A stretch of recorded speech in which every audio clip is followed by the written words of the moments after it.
오늘 말씀은 우리 기독교인이라면 아마 많이들 익히 알고 있는 구절일 줄 압니다. 대부분은 그 내용을 알고 계시리라 믿습니다.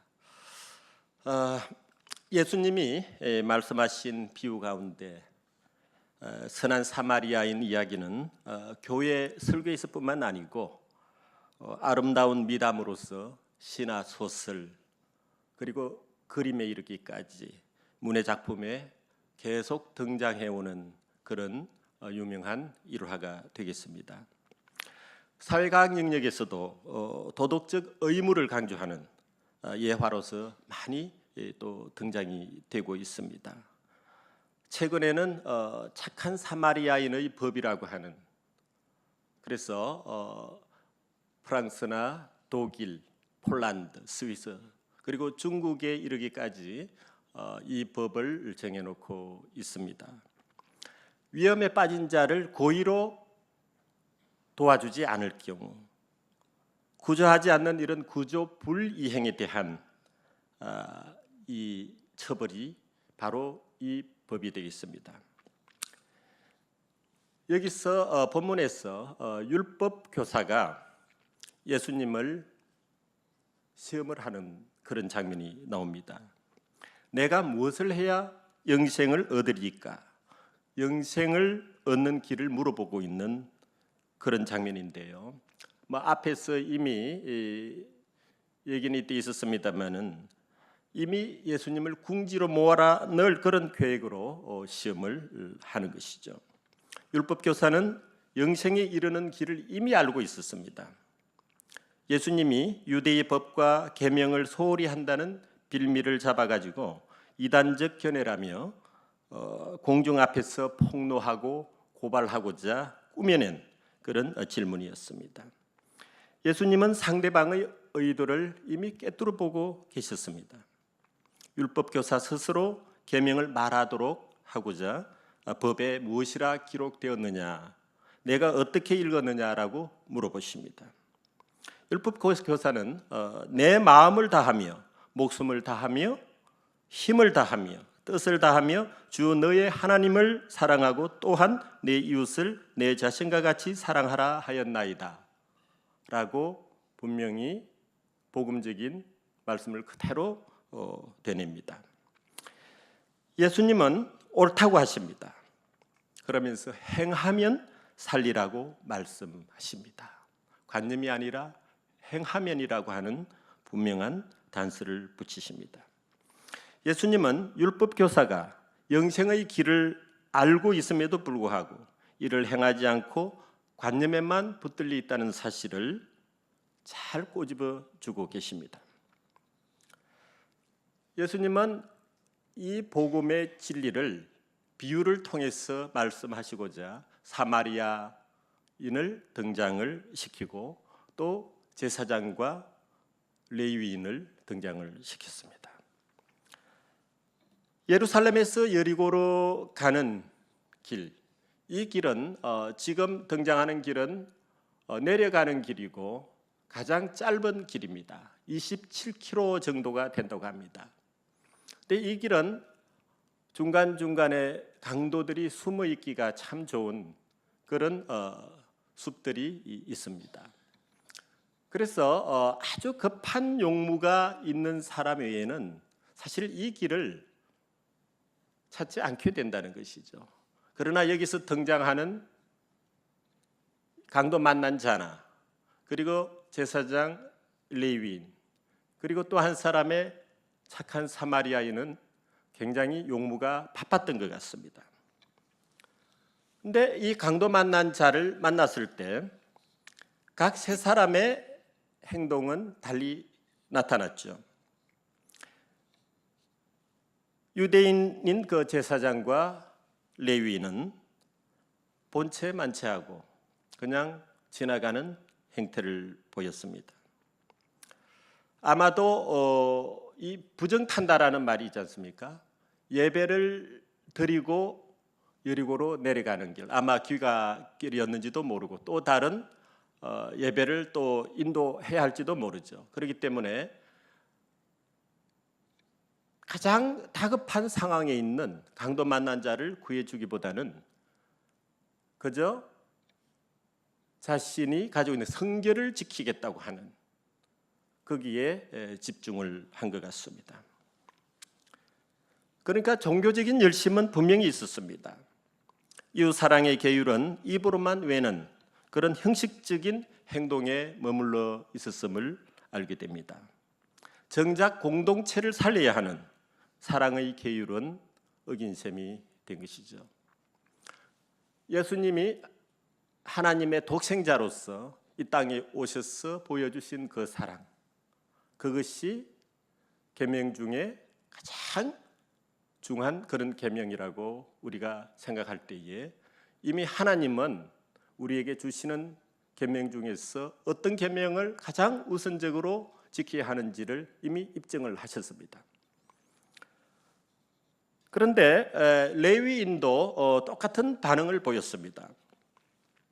이제 유대인으로부터 적대적인 그런 인식을 받게 되는, 그러니까 매우 하찮은 존재로, 그리고 또 혼혈적으로서 그렇게 늘 하등민으로 그렇게 대접을 받는 그런 사마리아인이 보여주는 행태를 여기서 보게 됩니다. 사마리아인은 이 강도 만난 자를 보자마자 바로 행동으로 들어갑니다. 아껴둔 기름, 이것은 아마 통증 예방에 효과가 있었던 것 같습니다. 그리고 포도주를 붓고 상처를 싸매주는 모습이 나타나고 있습니다. 포도주는 알코올 성분이 있기 때문에 감염 예방을 위해 있던 것 같습니다. 그런데 분명히 옷을 다 빼앗긴 그런 강도 만난 자이기 때문에 상처를 싸매준다는 것은 붕대가 있어야 됩니다. 그러니까 아마도 사마리아인의 옷자락을 찢어서 직접 싸매준 걸로 그렇게 판단이 됩니다. 그리고 자기가 타고 다니는 그 짐승, 아마 나귀가 되겠죠. 짐승에 태워서 주막으로 데리고 갑니다. 가서 돌봐주면서 주인에게 이 강도 만난 자를 유숙시키기를 나을 때까지, 그러면서 2데나리온의 돈을 쥐어주는데요. 이것은 아마도 한 2달치 정도 유숙할 만한 그런 넉넉한 돈으로 그렇게 알고 있습니다. 여기까지는 어떻게 보면 그래도 참 선한 사람은 해줄 수 있는 그런 모습이 아닐까 싶습니다. 그런데 오늘 주제에서 제가 정한 초과 의무라고 하는 것이 나타납니다. 길을 떠나면서 주인에게 비용이 더 들면 내가 돌아올 때에 갚으리라 라고 하는 언약을 하게 됩니다. 이것은 이미 2달치 정도의 유숙 비용뿐만 아니라 더 유숙을 하게 되면, 더 비용이 들게 되면 자신이 여행지를 갔다가 돌아오는 길에 들러서 그것마저도 갚아주겠다라고 하는 의도입니다. 이것을 우리는 슈퍼 에로게이션이라고 하는 영어식 표현이 있습니다. 이 용어 자체가 바로 이 착한 사마리아인의 선한 행동에서 나온 용어라고 그럽니다. 우리는 흔히 안 해도 될 것들 많이 있죠. 우리가 가난한 자가 길거리에 쓰러져 동전 한 잎을 요구할 때도 그냥 지나치면 그만이 있어. 여기서 동정심이 발동해서 돈 몇 잎을 주고 갈 수도 있겠죠. 그러나 그 뒤는 생각지를 않습니다. 또 어떤 이는 이 사람을 집으로 데려다가 목욕까지 시켜주는 사람도 있을 테고, 또 멀쩡하다면 이 사람을 훈련을 시켜서 아마 직장까지 알선해주는 사람도 있을 겁니다. 그래서 우리는 이 초과 의무라고 하는 것, 어떻게 보면 안 해도 될 것을 더 많이 책임을 져주고 의무를 져주는 이런 모습에 우리는 감동할 수 있다는 사실입니다. 이것은 바로 우리 공동체의 생명을 살리는 일입니다. 사회가 삭막하다는 것은 자기 유익에 바쁜 집단을 의미합니다. 지금 우리 사회가 어떻습니까? 우리 사회는 지금 굉장히 경제적으로 발전했고 대단한 자긍심을 가지고 있습니다. 그러나 상대적 박탈감이 너무나 큽니다. 미국 같은 경우에는 부자세를 내자고 하는 빌 게이츠나 워렌 버핏 같은 사람을 봅니다. 우리는 자식의 상속세를 줄이기 위해서, 증여세를 줄이기 위해서 하는 일탈 행위들을 또한 보게 됩니다. 어떤 사회가, 어떤 공동체가 더 아름다운 생명성을 지니고 더 오래 존속할 것인가 라고 하는 것은 답이 뻔하다고 생각을 합니다. 착한 사마리아인은 예수님이 보여주신 사랑의 계율을 철저히 지킨 장본인입니다. 율법교사는 아마도 자신이 천대해온 사마리아인이 행한 그 선행이 예수님의 말씀을 통해서 드러났을 때 아마 충격적으로 받아들였을 겁니다. 예수님은 뭐라고 그럽니까? 바로 이 사마리아인을 배워서 가서 너도 그렇게 행하라고 분명히 말씀을 하고 계신다는 사실입니다. 아마 자존심이 크게 상했을는지도 모릅니다. 착한 사마리아인에게 이웃은 좁은 의미의 이웃이 아니라 국가나 민족을 초월한 생명의 그리고 사랑의 그런 모습으로 이웃을 안아주는 모습을 보여줍니다. 아마 오늘날 글로벌 시티즌, 세계 시민을 정해놓고 아마 그렇게 보편성을 띤 시민이 되기를 바라는 그런 용어가 나타났지 않습니까? 바로 이것이 사마리아인의 이 모습에서 많은 것을 우리가 본을 받아야 한다는 것을 또한 의미하고 있을 것 같습니다. 생명을 사랑하고 긍휼히 여기는 사람에게는 모두가 이웃이라고 하는 예수님의 말씀을 우리는 여기서 확인을 하게 되는 겁니다. 초가 의무는 달리 말해서 하나님의 사랑의 표현이다. 이렇게 아마 명명을 할 수가 있을 것 같습니다. 아가페적인 사랑을 베푸시는 하나님은 아무 단서도 달지 않습니다. 우리를 일방적으로 사랑하십니다. 하나님의 사랑은 우리에게 잘한 일이 있어서 또한 받을 만한 자격이 있어서 주어지는 것이 아니라고 우리는 분명히 알고 있습니다. 하나님이 세상을 이처럼 사랑하사라는 구절을 여러분들이 너무나 잘 알 겁니다. 여기서 말하는 세상이라고 하는 것, 이것은 나, 또 타인으로서의 나, 수많은 나에게 향하신 말씀이라고 생각합니다. 바로 나를 사랑하시는 모습은 독생자 예수를 보내셔서 그의 십자가 희생으로 우리를 다 구원해 주신 겁니다. 그러한 사랑을 우리가 조금이라도 이해를 한다고 한다면 오늘 착한 사마리아인의 행위는 우리가 얼마든지 배울 수 있을 거라고 생각을 합니다. 그것이 바로 성숙한 크리스찬이라고 저는 생각을 합니다. 우리는 예수님을 생명나무라 일컫습니다. 우리는 에덴 동산의 범죄로 인해서, 사탄의 깨물로 인해서, 아마 오늘날도 사탄과 마귀의 깨물로 인해서 구원에 도달하지 못하는 자들도 많을 거라고 생각을 합니다. 우리는 그런 존재를 버림받은 존재라고도 할 수 있을 겁니다. 구원은 예수님의 십자가 희생이 있었기 때문에 가능했다는 사실입니다. 그 사랑을 우리는 항상 간직하고 살아야겠습니다. 우리가 6월을 지나가고 있습니다. 바로 우리는 이 6월을 호국 보훈의 달이라고 하는데요. 나라를 위해서 희생하거나 공헌한 사람들, 그 사람들을 위해서 국가가 끝까지 책임 차원에서 그 희생자 또는 공헌자, 그리고 그 가족 또는 유족에게 국가가 끝까지 책임을 진다는 것이죠. 그것은 물질적으로 보상하는 것, 그리고 여러 가지 기억하는 것을 통해서 정신적으로 예우하는 겁니다. 그러면 이러한 희생과 공헌에 대한 감사함, 그리고 국가의 이런 끝까지 책임을 보면서 우리 일반 국민들은 그 희생자와 공헌자에게 감사하는 마음을 갖고 존경하게 되고, 또 기억과 기념을 통해서 그들의 행적을 되돌아보는 겁니다. 바로 이러한 측면을 우리는 기억의 정치라고 하는 고상한 용어를 또 만들어냈습니다.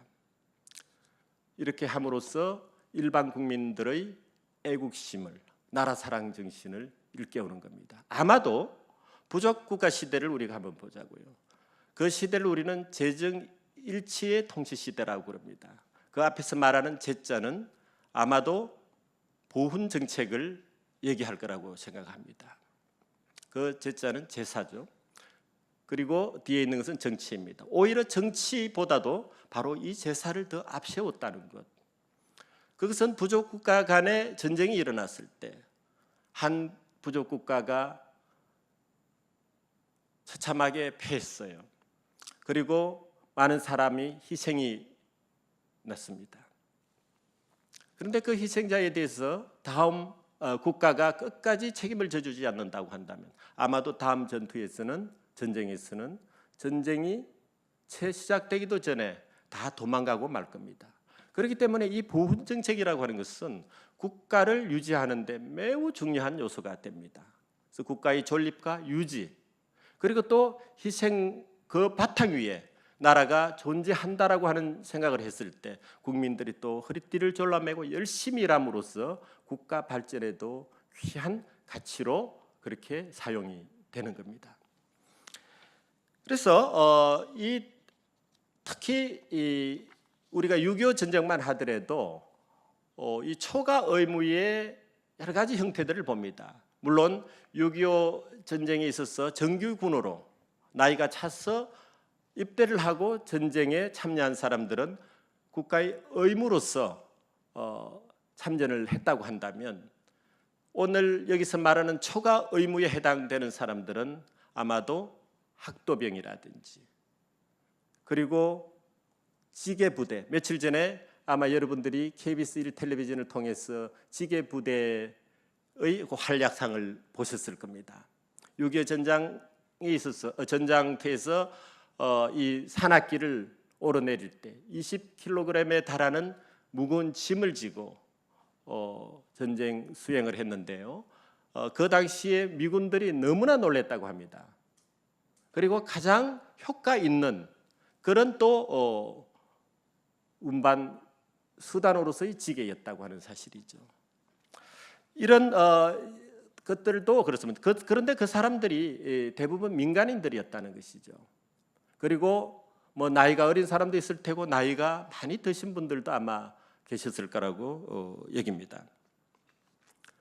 이런 여러 가지 그 형태들 가운데서 지금 맥카트를 한번 보겠습니다. 그 나왔습니까? 화면. 네, 그 앞에 거 보여주시죠. 예, 이게 바로 숨은 영웅 지게부대라는 이름으로 며칠 전에 사실 6.25 특집으로 26일 날 밤에 아마 한글로 기억을 합니다. 이 지게에 20kg에 달하는 군수품을 무기 같은 것도 얹어서 산행을 했던 것이죠. 그리고 고지까지 다 전달을 했던 겁니다. 그다음에 그 앞에 거 한번 보여주시겠어요? 예, 여기는 사마리아인의 선행을 지금 보여주고 있고요. 이것은 지금 학도병입니다. 학도병은 나이가 아직도 입대할 나이가 아니에요. 그냥 소년의 상태예요.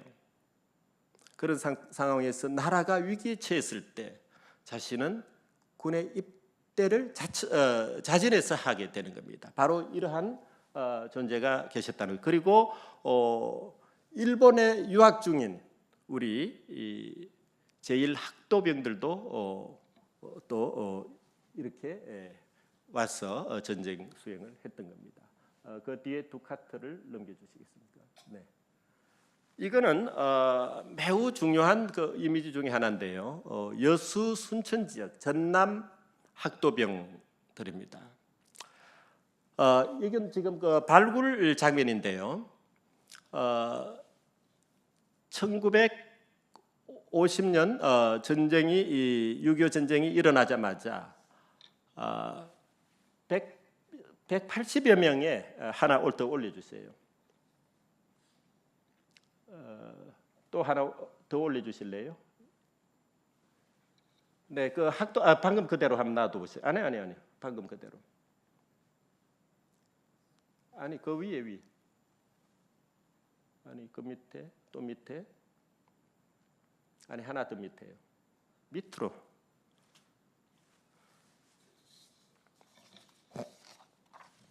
네. 이거 제가 다른 설명을 좀 하려고 했는데 183명의 이 학도병들이 순천 여수를 비롯한 전남 지역에서 일어났습니다. 이것은 손양원 목사님의 순교 이후에 이 학도병들이 이제 6.25가 일어나자 주로 기독교인 학생들이 참여를 했다고 합니다. 6월 30일 경부터 이제 개인별로 그리고 이제 학교별로 조국 수호 군 입대 지원이라고 하는 혈서를 쓰고 경찰서라든지 학교장에게 제출하고 자원 입대를 한 그런 소년 학도병들입니다. 그래서 이제 7월 13일 날 이 시민들 환송 속에서 국군 15연대 자진을 입대를 한다고 합니다. 근데 이들은 혈서로서 안중근 의사도 그 단지 동맹을 통해서 혈서를 쓰고 12명이 함께 항일 투쟁을 하지 않습니까? 그런 모습과 같은 느낌이 듭니다. 그리고 건군 이래 최초의 독립학도 중대로 편성이 됐다는 거고요. 그리고 북한군과 최초로 직접 조우해서 전투를 한 그런 또 학도병들이 되겠습니다. 그런데 이분들이 이 하동의 그 화계 장터에서 그 이제 진을 치고 당시에 최정예 부대로 명성을 떨쳤던 북한 쪽 입장에서는 6사단이 쳐들어오는 그 길목이었습니다. 그렇게 파죽지세로 내려왔던 것이죠. 근데 화계장터 주변을 보면 이 산자락이 있다면 능선이 있다고 한다면 바로 도로가 있고 그리고 섬진강이 흐릅니다. 그러다 보니까 외길인 거죠. M1 소총을 들고 진지 속에서 무장을 해서 내려오는 그 북한 6사단을 저지를 했다는 건데요. 굉장히 용기가 있었던 것은 먼저 선제 공격을 했다는 사실이에요. 그리고 정규병들은 다시금 이 하동 읍내에서 모여서 재집결을 위해서 다 내려가 있는 상태에서 183명이 전투에 참전을 했다고 합니다. 그런데 이 당시에 정말 처절한 싸움이었는데 70여 명이 전사를 하고 나머지는 또 후퇴를 하게 되는데 이 과정에서 15시간의 이 전투 시간을 지연한 것이 북한군이 낙동강 전선에까지 가는 그 길목을 차단함으로써 우리 군을 다시 재정비해서 낙동강 전선을 사수하는데 굉장히 큰 공을 세웠다는 사실입니다. 바로 이 어린 학생들이 보여준 목숨을 걸고 보여준 이 모습이 초가 의무에 있어서 굉장히 중요한 의미를 우리에게 주지 않는가 하는 그런 생각을 하고요. 아까지 이미지를 한번 다시 보여주십시오. 그 학도병, 지금 이게 발굴 현장입니다. 발굴 현장이고요. 그 다음 카트 보여주십시오. 여기서 보시면 바클인데 저기 십자가 형상이 나타나 있죠. 이걸 보고 그 현장에 있던 기독교인들은 다 눈물을 흘린 그런 사연이 있습니다. 그래서 이런 것들이 이제 곳곳에 흩어져 있었고요. 그 다음 장면. 이것은 바로 이 전사한 우리 학도병들의 가슴에 품고 전사를 했다는 것을 알려주는 그 십자가입니다. 이런 것들이 또 몇 개 발굴이 됐습니다. 그러니까 이런 모습을 보면 이 초가 의무를 행하는 그런 사람들이 누가 많겠습니까? 바로 십자가 희생을 하는 우리 기독인들이 정말 나라가 위기에 처했을 때 목숨을 걸고 나가서 싸울 수 있다는 겁니다. 그래서 이것은 우리 모두가 특히 이 주빌리안들로서 우리는 기도하고 있지 않습니까? 그 기도의 가장 핵심이 뭡니까? 우리가 희생하겠다는 각오를 다지는 것 아닙니까? 저는 적어도 그렇게 생각을 합니다.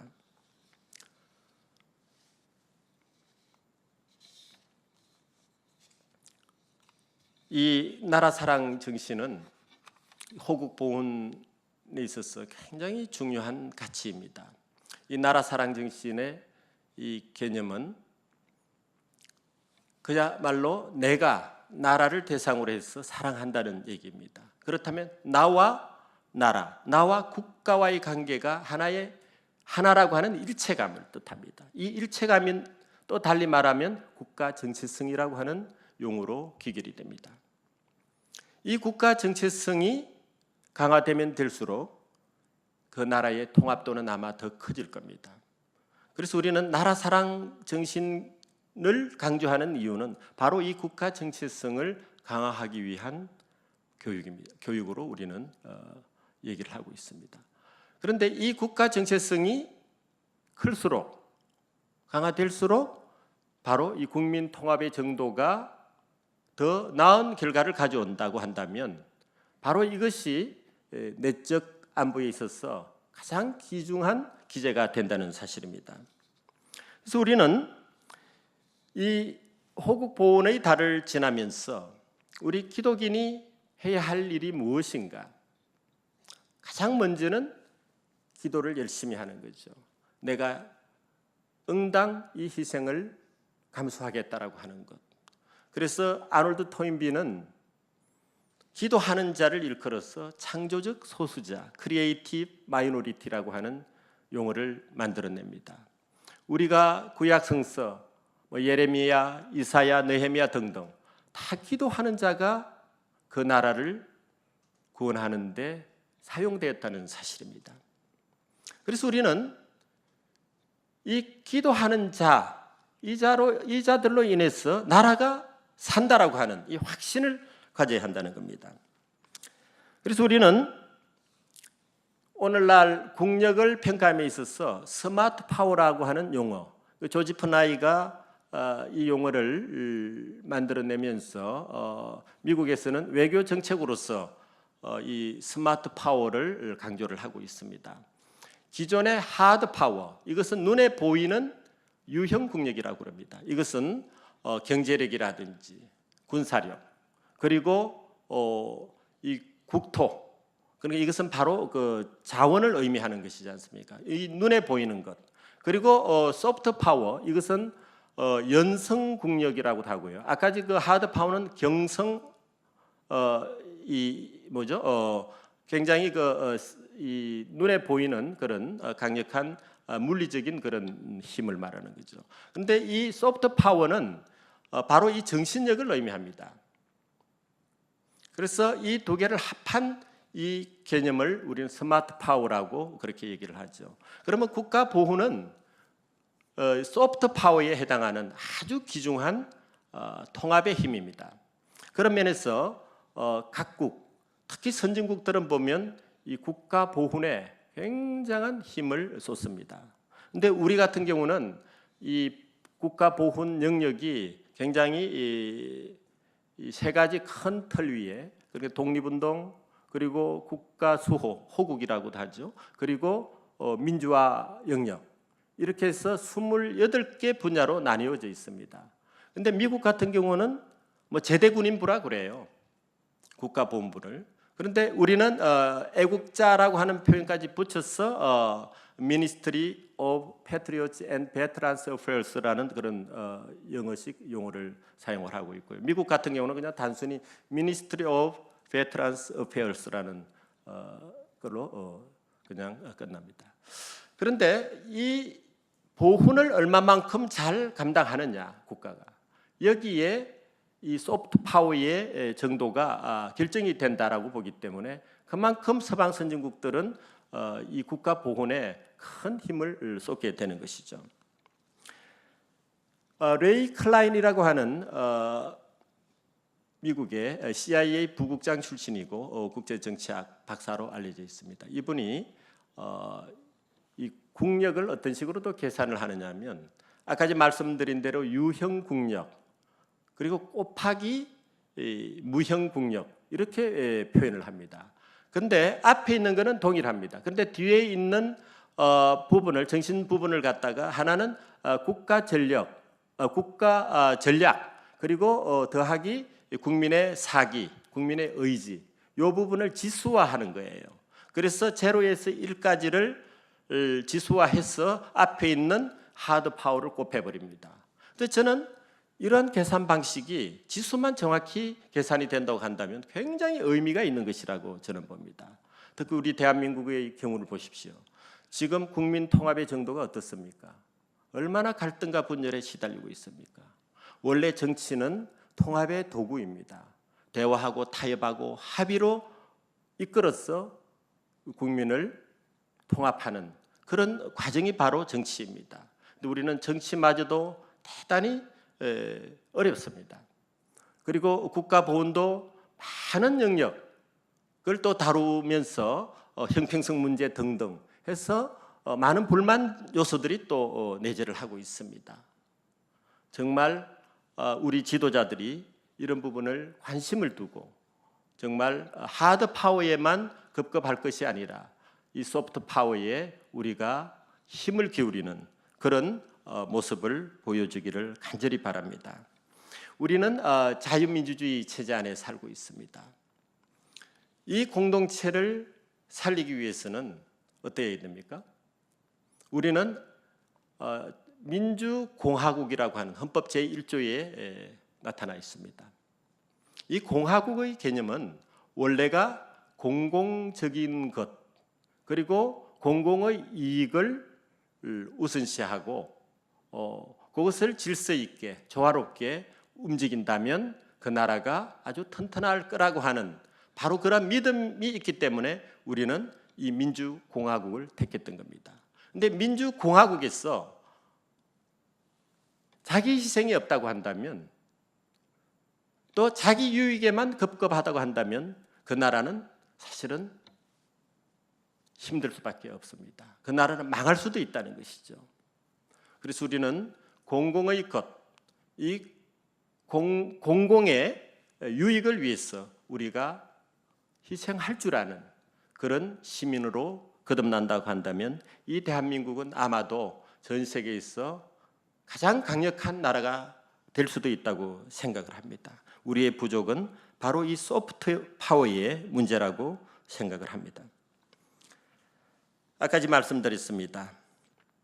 우리는 기도하는 자입니다. 그래서 우리 여기 모이신 분들은 창조적 소수자에 다 속합니다. 우리 주빌리 통일구국 기도회 식구들, 주빌리언들은 바로 기도하는 자이고 창조적 소수자입니다. 우리 기도회가 또 한국 교회의 기도하는 모습이 보여질 때 아마 하나님께서는 우리에게 희생할 줄 아는 그런 마음을 주실 것이고 또 우리는 그렇게 오늘 착한 사마리아인처럼 행동하게 될 거라고 봅니다. 이웃을 사랑하는 것은 값을 치르는 것입니다. 그리고 그 값을 치름에 대해서 갚아주시는 분은 바로 하나님이십니다. 예수님은 율법에 갇힌 사랑이 아니라 근원으로 돌아가서 율법을 완전하게 하는 것을 몸소 보여주셨습니다. 오늘 그러지 않습니까? 제사장 레위인은 성결에만 관심이 있었습니다. 완전한 사랑, 그것은 자기 희생이 있는 사랑이라고 하는 것을 사마리아인의 비유를 통해서 분명히 확증해 주셨습니다. 그래서 율법을 폐하러 오신 분이 아니라 율법을 완성하러 오신 분임이 확증됩니다. 예수님은 누구를 이웃으로 여겼느냐고 묻지 않으시고 누가 강도 만난 자의 이웃으로 판명되느냐고 물으십니다. 우리는 하나님의 은혜를 삶으로 보여줘야 합니다. 그리할 때 평화의 길이 보여질 겁니다. 그리고 공동체의 생명을 위한 길로 우리는 다른 바퀴를 할 수 있을 것입니다.